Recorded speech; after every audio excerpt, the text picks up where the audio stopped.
thank you, Jason and Harvard Hello, Harvard Chabad. But I mostly of all want to thank the current students, and especially those who trusted me with their stories, and especially to a student like Nimra Veed, who shares with me the dubious distinction of having served on Harvard's Antisemitism Advisory Committee last fall. I can say I feel that Harvard did not take a whole lot of our advice. In fact, it went so badly that I got called into Congress to testify about it. So I'm really honored that all of you braved the security to come and listen to people like me, and who are really not famous, but yet pathetically, it now takes courage just to be here in this room full of non-famous Jews. So thank you for being here. And that is what I would like to speak with you about today: education and courage. I'm not going to repeat all the many student experiences that so many of you have heard about, so many of you have lived, but I will share with you that at the very first meeting of our advisory committee, the ill-fated Anti-Semitism Advisory Committee, at the very first meeting that we had, which was just 2 weeks after October 7th, a Harvard administrator was commenting on the anti-Israel rallies that had, of course, immediately erupted on campus, and said, we're dealing with a lot of ignorance. Most students even the ones who are involved in these rallies, most students are very ignorant about the Middle East, they're very ignorant about Israel, they're very ignorant about Zionism. And I looked at him and said, wow, that's so sad that you have so many ignorant students. If only there were something you could do about that. If only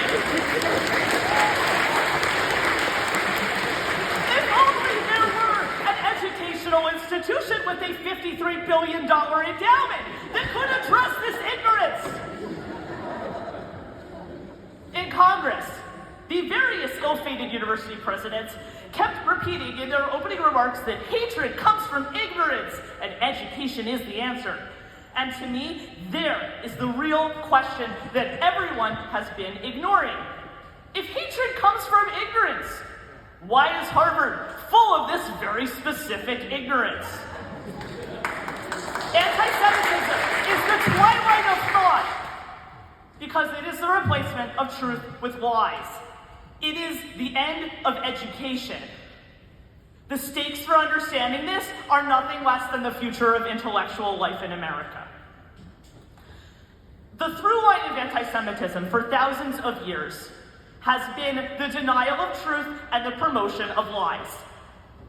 These lies range in scope from all the conspiracy myths, thank you, Holocaust denial, the blood libel, all the currently popular claims about Zionism being racism, colonialism, genocide, or that Jewish civilization is magically not native to the land of Israel. These lies are all part of the foundational big lie.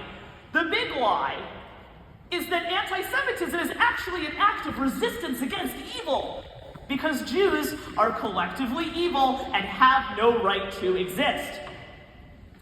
In 2013, the historian David Nirenberg published an astonishing book called Anti-Judaism, and normally I do not recommend this book to people because it is 500 pages long, and after that there are over 100 pages of footnotes, but everyone in this room can handle it. Nirenberg's argument is about Western cultures, including the ancient Mediterranean world, Christianity, Islam, post-religious Western societies. He argues that these cultures have all defined themselves through their opposition to whatever they call Judaism. And these air quotes are deliberate because their idea of Judaism has basically nothing to do with actual Judaism and everything to do with whatever evils these non-Jewish cultures aspire to overcome. Nirenberg writes about how these societies created habits of thought where they use Judaism as a stand-in for whatever they regard as their era's greatest evil, which of course the previous speakers have all referred to. Basically, Jews are a blank screen onto which societies project whatever they consider evil. And he offers endless examples of this for 23 centuries, but to me what's most noticeable is how smart these people are. That is by design, because societies are shaped by their thought leaders. Anti-Semitism is an intellectual enterprise. It is the product of intense thought about how to defend one's ideals, and the problem is that the whole edifice of that thought is based, as they not put it, on bullshit. And the problem is, of course, this edifice of thought is based on this bullshit, which is that Jews are an obstacle to a society's ideals and need to be taken down. This is a deep neural groove in Western civilization. It's so deep that you don't even notice it. It's like fish swimming in water saying, "What's water?" And it has forced Jews into this defensive pose of constantly having to prove that they're not evil. This is where we're sitting today. My name is Dara. I am the author of a book called People Love Dead Jews, and I still cannot believe that my publisher let me keep that title. It's actually even worse than that. I have a spin-off podcast from the book called Adventures with Dead Jews. And the production team and I for that podcast were always joking about how we wanted to make merch. Like coffee mugs, tote bags, beach towels, because, as my sister Dara put it, no one's going to take your seat at the pool with your People Love Dead Jews beach towel. People Love Dead Jews is a book about the role that dead Jews play in a non-Jewish society. And the premise is that non-Jewish societies often only respect Jews when Jews are powerless, whether that means politically impotent or dead. In the book, I talk about two different types of anti-Semitism, and I name them after the Jewish holidays that celebrate triumphs over them, Purim and Hanukkah. Purim is, of course, the biblical book of Esther. It's the straightforward story about anti-Semitism. There's a big bad guy who wants to kill all the Jews. But in the Hanukkah story, no one says, "Let's kill all the Jews." The goal is still to destroy Jewish civilization, but the way to do that is by making Jews not be Jewish. Hanukkah's story is about a Hellenistic empire that takes over ancient Judea, and at first it's a soft persuasion, where this empire says, "Our awesome Greek culture is way better than yours," and at first Jews go along with this. And one thing they do is they build a gymnasium in Jerusalem for the Greek games. They then have to recruit teenage Jewish boys to participate in these Greek games. If you've ever been to an art museum, maybe you remember that Greek athletics were played in the nude. These teenage Jewish boys had their circumcisions reversed so they could play in these Greek games. I do not want to know how that's possible medically, even though one of you is going to come to me afterwards and tell me. But what is interesting here is that no one is making them do that. This is only simply what you needed to do in order to be a person who mattered in that society. It's only 5 years later that that regime outlaws circumcision. So that's a really graphic example of Jewish self-erasure. But I'm going to give you a less graphic one from our HJA's education audit where we interviewed current Harvard students. Here's one current Harvard student who said, "It's okay to be Jewish at Harvard as long as you aren't too Jewish. The only way of surviving Harvard as a Jew is to not dress too Jewish, not speak Hebrew, or God forbid, actually support Israel's right to exist. All the Orthodox guys wear baseball caps now." I'm going to give you another historical example of this self-erasure that will feel familiar. In 1918 in Russia, the Bolsheviks are waging civil war. They want the 2 million Jews who live in the former Russian Empire on their side. They created what were called the Yevsektia, the Jewish sections of the Communist Party, to spread Marxist propaganda among the Jewish masses. And their slogan in 1918 was, "We are not anti-Semitic, we are only..." Thank you, anti-Zionist! So this is 1918, 30 years before the creation of the State of Israel. It's probably not about Netanyahu.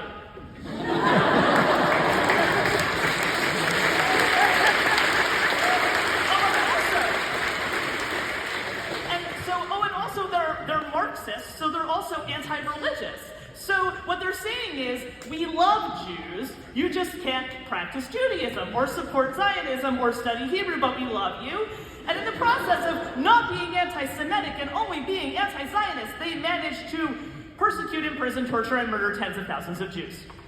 Soviet Union later exports the slogan to their client states in the developing world, and also to progressive circles here in the United States. You already heard about how the KGB pumped out tens of thousands of books and articles, films, broadcasts, scholarship, featuring all of our favorite lines. Zionism is racism, Zionism is colonialism, Zionism is apartheid, Zionism is genocide, and of course their favorite line, anti-Zionism is not anti-Semitism. This comes straight from the KGB.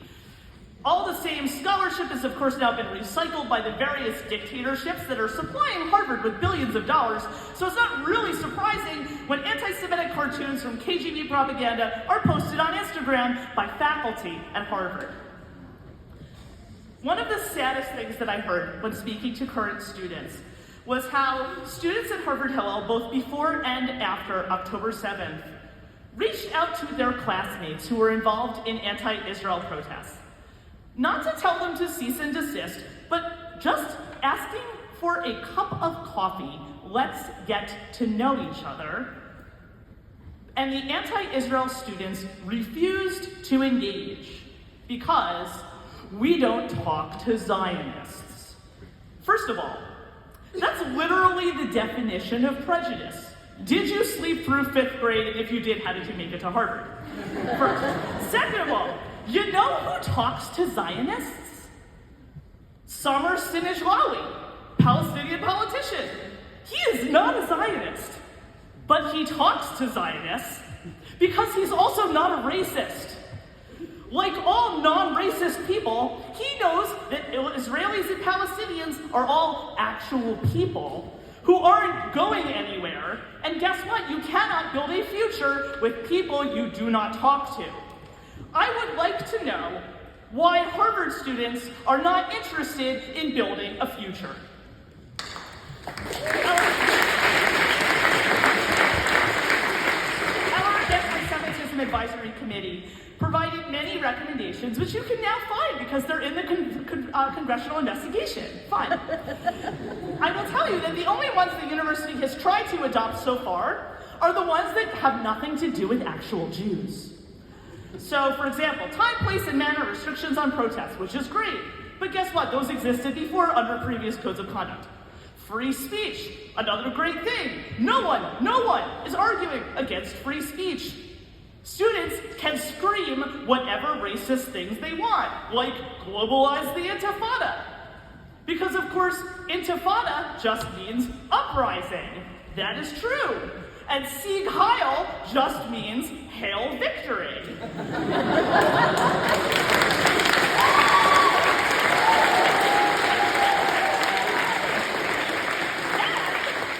the Confederate flag is just a symbol of the South. Students can absolutely scream whatever racist things they want. But this avoids a deeper question. Why is Harvard filled with screaming racists?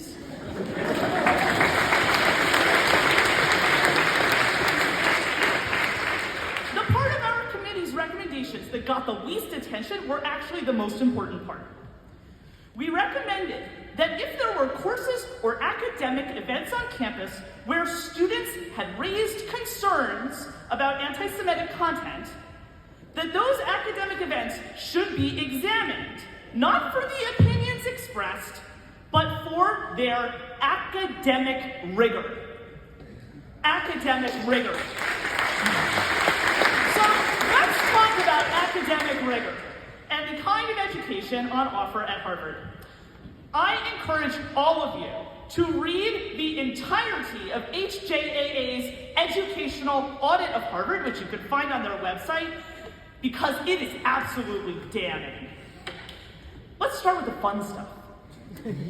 Chan School of Public Health has a partnership program with Birzeit University in Ramallah, a segregated apartheid institution that has barred Israeli Jews from entering its campus. Harvard is normally so worried about being even slightly associated with bigotry that Harvard changed its law school seal, because the old seal was connected to a slave owner who died over 200 years ago.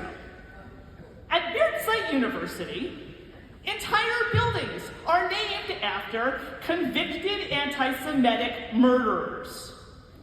Is this an institution devoted to academic rigor? Why, of all the universities on the planet, Is Harvard School of Public Health partnering only with this apartheid institution? Academic rigor. There are examples like this around the university, which I don't want to waste your time reading and telling you about. You can go look it up in the audit. But let's just go straight to even more fun stuff. Let's go to Faculty of Arts and Science, the heart of the university. And I'm going to frame the situation there the way that my friend, the journalist Monty Friedman, once put it. He said, "Have you ever heard of the America-Italy War? The U.S. invaded Italy, slaughtered Italians, Americans fought and died in Italy. But you've never heard of the America-Italy War, because we call it World War II. When it comes to warning about the Middle East, Harvard is diligently teaching its students about the America-Italy War. At Faculty of Arts and Sciences Center for Middle Eastern Studies, to just give one example, for the past 10 years, there have been more events about Gaza and the West Bank than there have been about Iran, Iraq, Saudi Arabia, and Egypt combined. And of those events, almost none of them have ever mentioned Hamas, even though Hamas has ruled Gaza for 17 years. FAS is wallpapered with events and classes focused on Palestine and decolonization. But students would have to dig really, really deep to find a class or an event that even mentions that Hamas and Hezbollah are proxies of Iran, or that Israel is actually fighting a multi-front war against Iran.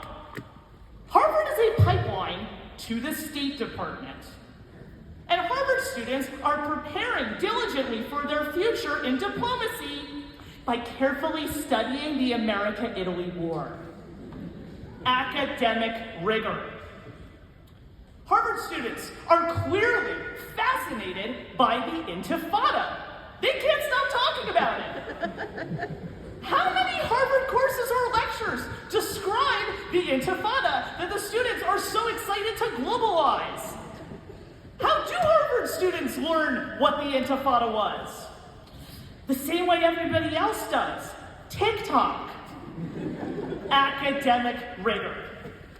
A current student told me about a Harvard class where the professor taught students about the Dreyfus affair without mentioning anti-Semitism or that Dreyfus was Jewish. I would like you for a moment to imagine, alternate universe, imagine if a Harvard professor taught about the causes of the Civil War without mentioning slavery, or that enslaved people were black. That is not academic rigor. That's academic malpractice for $80,000 a year.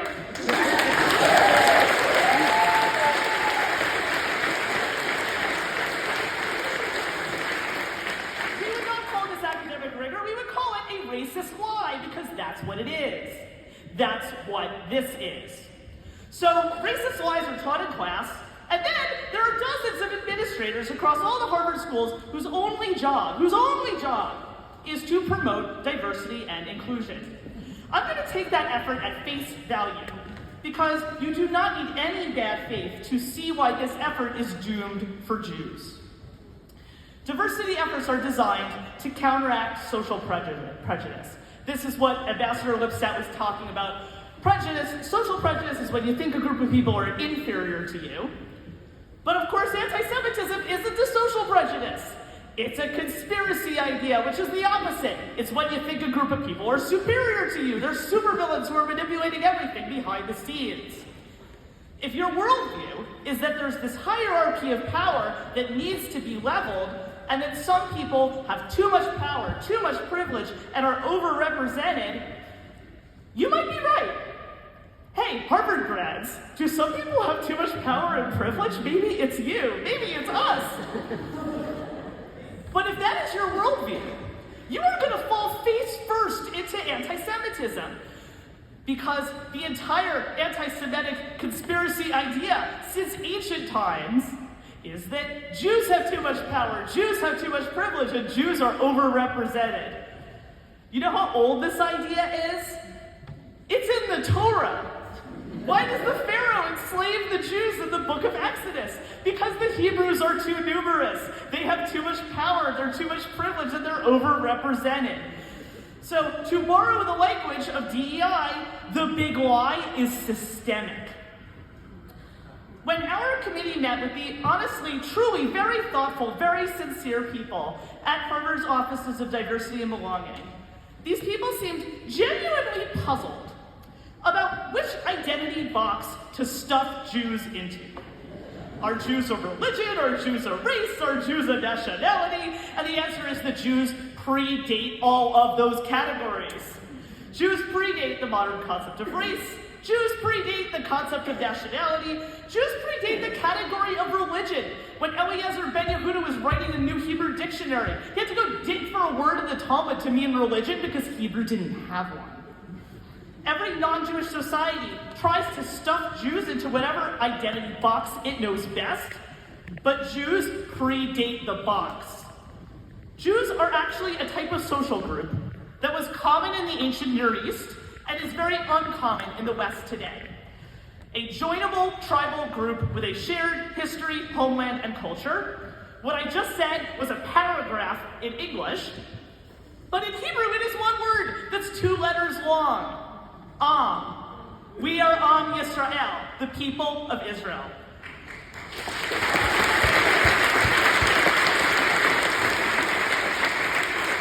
Am Yisrael is a counterculture that runs through the entire history of the West. It's the foundation for a lot of Western civilization, but it is also a dramatic challenge to it, and not everyone is up to that challenge. One current Harvard student described his professors and peers as, quote, cowardly, weak people who are afraid of ideas they don't agree with. And I have to say that it does not look like academia is attracting courageous people. The tenure process encourages conformity, and I think that's also true for students who know what to say to get the grades they want. If everyone around you is invested, and I mean billions of dollars of investment, if everyone around you is invested in the same old bogus story where the villains are Jews and the heroes are federally designated terrorist organizations, there is zero incentive for anyone to say anything to the contrary.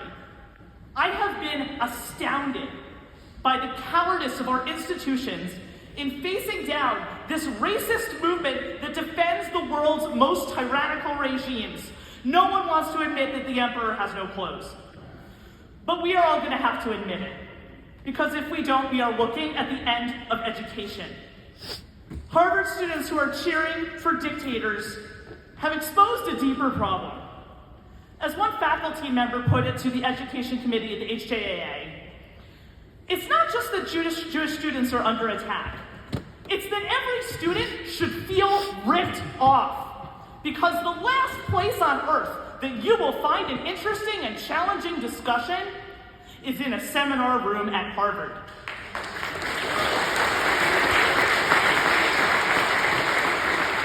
But in Jewish culture, you will never find a single room in which everyone agrees with each other. Or a single room where anyone ever shuts up. That's because our ancestors and us are people who have chosen not to conform to the world around us, and that is the challenge that Harvard needs to rise to now. That nonconformity is rooted in Jewish civilization. That nonconformity is rooted in Torah. The idea of monotheism, the belief in one God, and the resistance to idolatry. Now, I know that half of you just tuned out because you think I'm talking about what our neighbors call religion. But Jews predate the concept of religion. What I am calling Torah is a radical idea about freedom and responsibility that is a message for everyone at Harvard today. Think about that idea of resistance to idolatry. Today we think idolatry means praying to a statue. That's not what it ever was.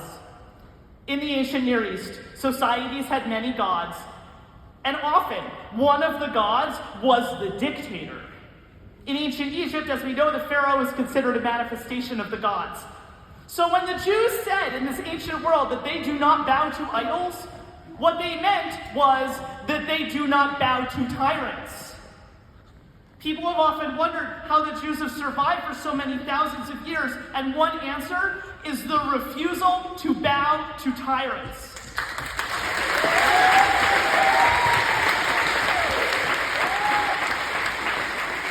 This moment is going to require us, as American Jews, to stop bowing down before whatever is popular and to tell the truth about who we are and who we have always been, which is Am Yisrael.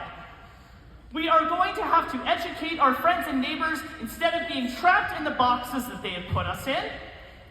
As of 2024 polling, 85% of American Jews under 40, 85% of American Jews under 40 believe in Israel's right to exist as a Jewish state.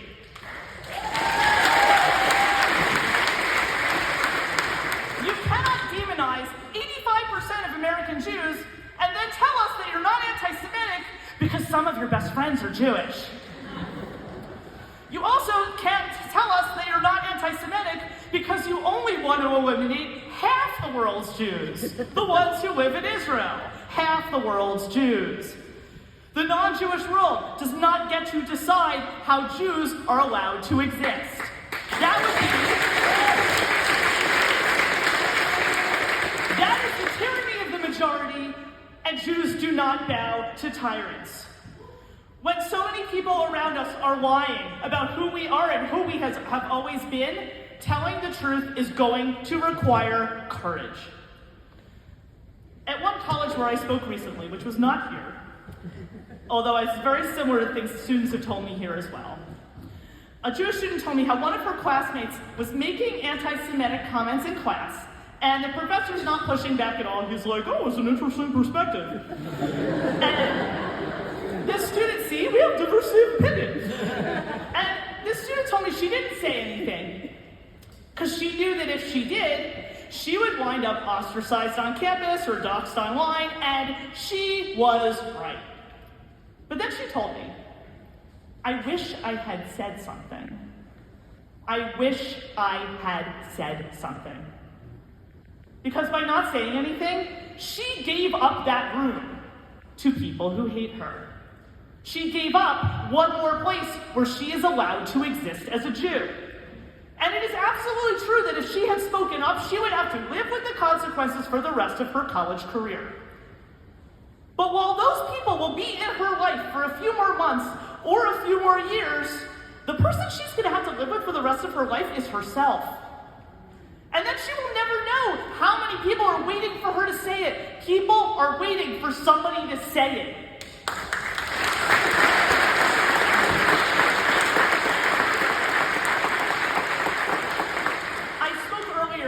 Antisemitism, but I think it's the Purim story that now feels eerily familiar. Like many American Jews, the Jews of the ancient Persian Empire were blessed with prosperity and status and even power. One of them changed her name to something less Jewish sounding and then even became the empire's queen. But when the Persian Empire announced a decree calling for the genocide of Jews, the Megillah tells us that the Jews of Persia were just confused, confounded. They were probably asking themselves, the way so many of us are asking ourselves now, what the hell is happening here? Those people can't possibly mean what they're saying, right?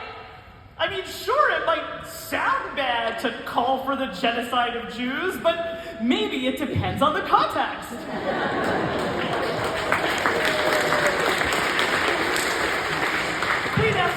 Queen Esther had a cousin named Mordecai who didn't wait around for the context and also didn't bow to tyrants.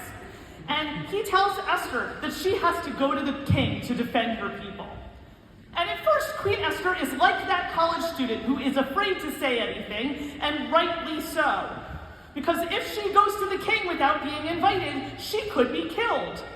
And maybe even canceled and doxxed. But Mordecai tells her, perhaps this is the reason you became queen, to use your power in this moment. Queen Esther then gathers her courage, she goes to the king, and to her surprise, the king is on her side. There is so much more ignorance than malice country, the vast majority of people in this country are not fans of federally designated terrorist organizations. All she needed to do was rise to the occasion. As American Jews, we have reached our Queen Esther moment. We no longer have the luxury of not rising to the occasion, and Harvard doesn't have that luxury either.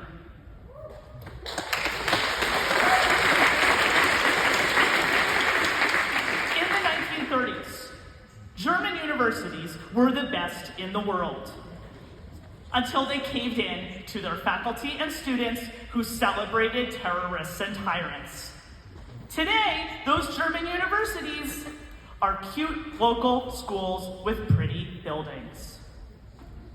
Harvard has only been here for 400 years, which in Jewish time is 15 minutes. In another 400 years, Jews will be here to look back and see what Harvard became. And maybe Harvard will be a cute local school with pretty buildings like this one, a memorial hall, where we will remember how people long ago once cared about building a future together. On that horrific weekend last October, all of us were doom scrolling. But many of us were doom scrolling through the original doom scroll, the Torah. And then we doom scrolled to the sequel, when God says to Joshua the famous Hebrew words, Chazak ve'ematz, be strong and courageous. Today I want to offer to you the words of the God of our ancestors, which all of us need as we meet this moment. Chazak ve'ematz, be strong and courageous. Chazak ve'ematz, be strong and courageous when you say what no one else has the guts to say. Be strong and courageous when you engage with people who do not agree with you and find ways to build a future together. Be strong and courageous as you carry forth with you this ancient tradition that insists on the most uncomfortable truths and carries with it the antidote to tyranny.